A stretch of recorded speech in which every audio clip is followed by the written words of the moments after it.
తెలుగు రాష్ట్రాల్లో ఏ పార్టీ ఇప్పటివరకు ఎన్నికలపై పూర్తిగా కసరత్తు చేయలేదు. అభ్యర్థుల ఎంపిక జరగలేదు.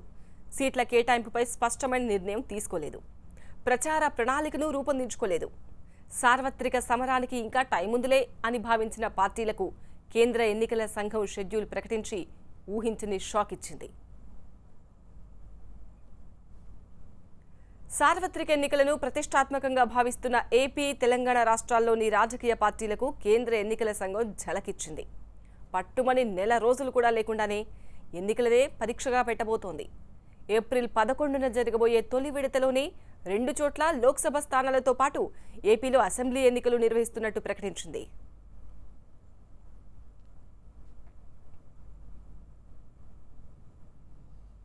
పదిహేడు లోక్సభ, ఏపీలోని 25 స్థానాలకు మార్చి 18న నోటిఫికేషన్ వెలువడనున్నట్టు కేంద్ర ఎన్నికల ప్రధానాధికారి సునీల్ అరోరా వెల్లడించారు. నోటిఫికేషన్ వెల్లడైన రోజు నుంచి 25 వరకు నామినేషన్ల స్వీకరణ జరుగుతుంది. వారం రోజుల్లోనే నామినేషన్ల ప్రక్రియ ముగియడంతో పాటు మరో 2 వారాల్లోనే పోలింగ్ డేట్ ఫిక్స్ చేసి పార్టీలను డైలమాలో పడేసింది. అధికార ప్రతిపక్ష పార్టీలతో పాటు జాతీయ, స్థానిక పార్టీలపైన ఎలక్షన్ కమిషన్ డెడ్లైన్ విధించడంతో దిక్కుతోచని స్థితిలో పడ్డాయి. ఈసీ ఇచ్చిన కొద్ది వ్యవధిలో గెలుపు గుర్రాలను ఎంపిక చేయడం, ప్రత్యర్థికి ధీటుగా ప్రచారం చేయడం, ఒంటరిగా పోటీ చేయలేని పార్టీలు కనీసం పొత్తులు పెట్టుకునే అవకాశం కూడా ఇవ్వకపోవడంతో పార్టీలు మల్లగులాలు పడుతున్నాయి. ఎన్నికలనే రాజకీయ చదరంగంలో పార్టీలు పావులుగా మారాయి. ఏపీలో ఎన్నికల పరీక్ష రాసే పార్టీలకు గడువు తక్కువ ఇచ్చిన ఈసీ ఫలితాల కోసం 42 రోజుల గ్యాప్ తీసుకోవడంపై పార్టీలు కలవరపడుతున్నాయి.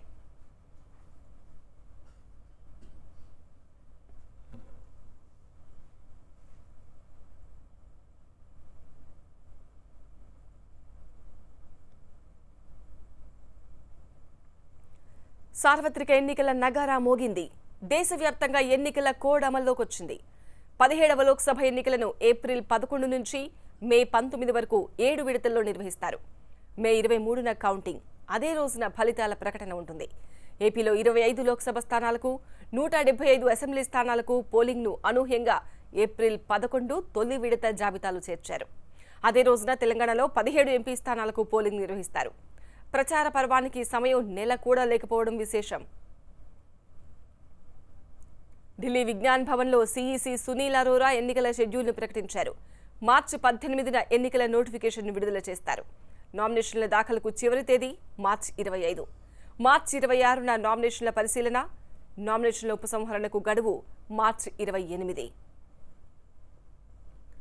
22 రాష్ట్రాల్లో ఒకే విడత పోలింగ్ నిర్వహిస్తామన్నారు సీఈసీ సునీల్ అరోరా. ఏప్రిల్ 11న తొలి విడత, ఏప్రిల్ 18న రెండో విడత, 23 ఏప్రిల్న మూడో విడత, ఏప్రిల్ 29 నాలుగో విడత, మే 6న 5వ విడత, మే 12న 6వ విడత, మే 19న 7వ విడత పోలింగ్ నిర్వహిస్తారు. ఏపీ, తెలంగాణ సహా 20 రాష్ట్రాలు 91 నియోజకవర్గాల్లో ఏప్రిల్ 11న తొలి విడత పోలింగ్ నిర్వహిస్తారు. ఇక ఏప్రిల్ 18న రెండో విడతలో 13 రాష్ట్రాల్లో 97 నియోజకవర్గాల్లో పోలింగ్ నిర్వహిస్తారు.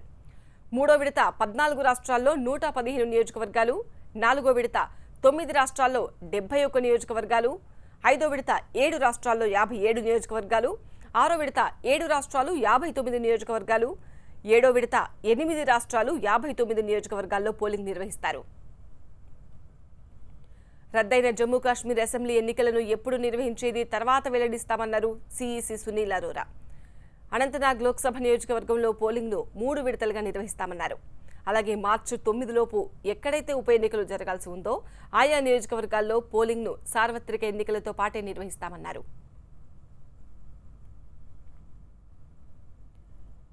జూన్ 3న 16వ లోక్సభ గడువు ముగుస్తుంది. 17వ లోక్సభ ఎన్నికలను స్వేచ్ఛాయుత వాతావరణంలో పారదర్శకంగా నిర్వహిస్తామన్నారు సీఈసీ సునీల్ అరోరా. భద్రతకు సంబంధించి హోంశాఖతో చర్చలు జరిపామన్నారు. రాష్ట్రాలు, కేంద్రపాలిత ప్రాంతాల్లో పర్యటించి ఎన్నికల ఏర్పాట్లను పరిశీలించామన్నారు. పరీక్షలు, ఫెస్టివల్స్, వాతావరణ పరిస్థితులను పరిగణలోకి తీసుకున్నామన్నారు. రైతులకు ఎలాంటి ఇబ్బంది లేకుండా ఎన్నికల షెడ్యూల్ను రూపొందించామన్నారు. దేశవ్యాప్తంగా ఈసారి 90 కోట్ల మంది తమ ఓటు హక్కు వినియోగించుకోబోతున్నారు.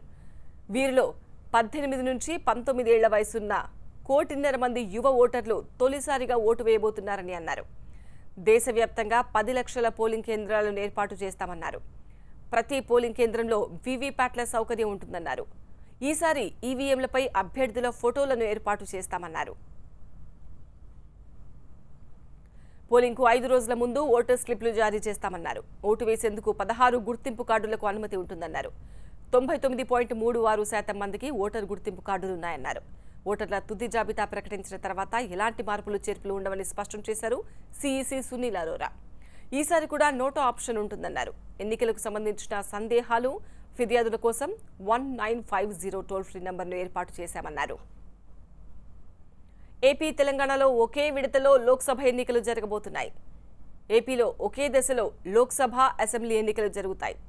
ఏప్రిల్ 11న తెలుగు రాష్ట్రాల్లో పోలింగ్ జరుగుతుందని ప్రధాన ఎన్నికల అధికారి సునీల్ అరోరా వెల్లడించారు. మార్చి 18న ఏపీ, తెలంగాణలో ఎన్నికల notification వెలువడుతుంది. States going in single phase: Andhra, Arunachal, Goa, Gujarat, Haryana, Himachal Pradesh, Kerala, Meghalaya, Mizoram, Nagaland, Punjab, Sikkim,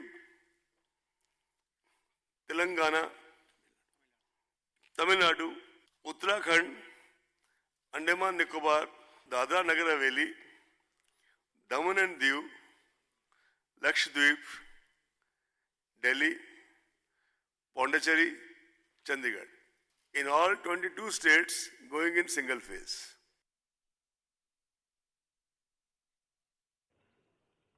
Welcome to the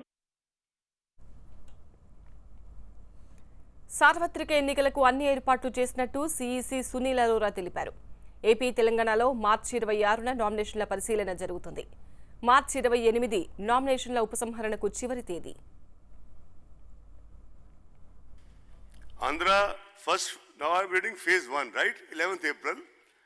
Andhra 25, Arunachal 2, Assam 5, Bihar 4, Andhra 25, Arunachal 2, Assam 5,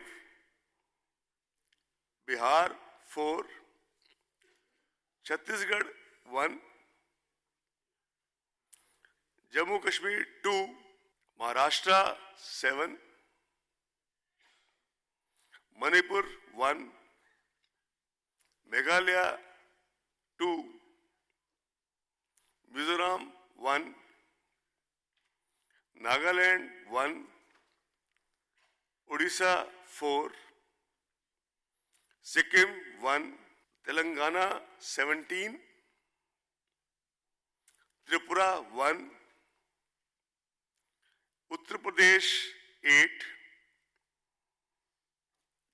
Uttarakhand 5,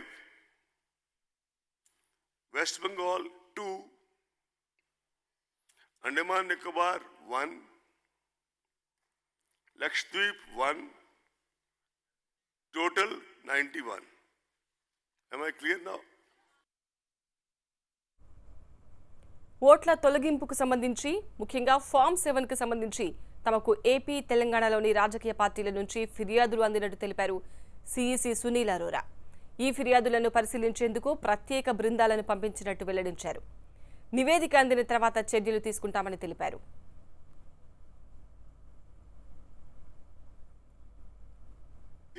In the 5 poll-gone states also, there were complaints which had come from political parties.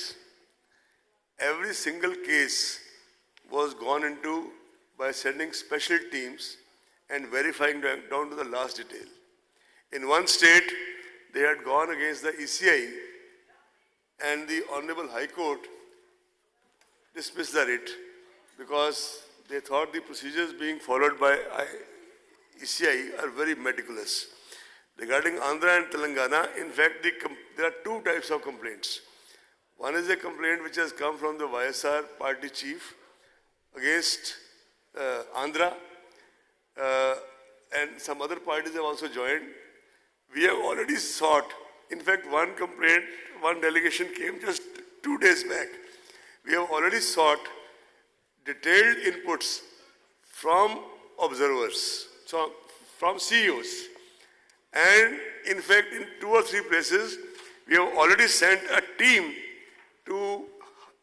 outside the ECI, but who have the domain experience of elections to verify these complaints. Hello, check. ఎన్నికలు ఎప్పుడు నిర్వహించినా పోటీకి TDP రెడీగా ఉంటుందని ఆ party అధ్యక్షుడు AP CM Chandrababu తెలిపారు. తన ఎన్నికల ప్రచారాన్ని తిరుపతి వెంకటేశ్వర స్వామిని దర్శించుకుని మొదలు పెడతామన్నారు. ఫామ్ 7 దుర్వినియోగం చేసిన వారిపై క్రిమినల్ చర్యలు తీసుకోవాలన్న చంద్రబాబు ఓటర్లు ముందుగా తమ ఓటు ఉందో లేదో చెక్ చేసుకోవాలన్నారు.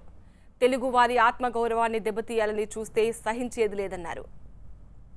5 సంవత్సరాల్లో ఒక దృఢ సంకల్పంతో రాత్రింబగళ్ళు కష్టపడి అందరు అధికారులు కూడా పనిచేపించి ఒక వినూత్నమైన కార్యక్రమానికి శ్రీకారం చుట్టాం.